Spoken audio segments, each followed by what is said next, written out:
recap. First is kailangan nyo ng software personality builder sa 1024 para magkagawa tayo ng personality.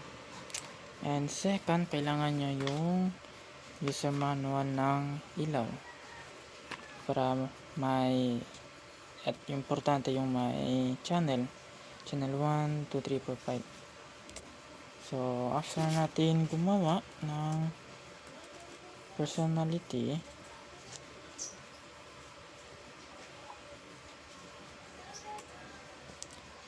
yun, tapos mag-save.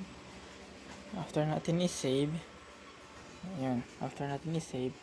transfer natin siya sa USB. So next, kung mag-transfer kayo sa USB, wag natin ilagay sa folder, any folder, dapat sa labas lang siya. After yun, ilagay yung USB sa controller, then mag-read. After mag-read, punta natin sa patch, tapos patch fixture, hanapin yung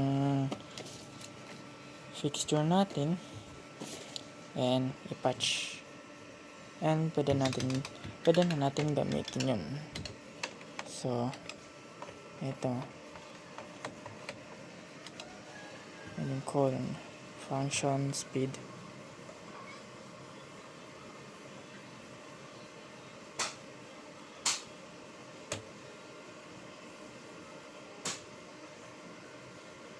So ayun lang.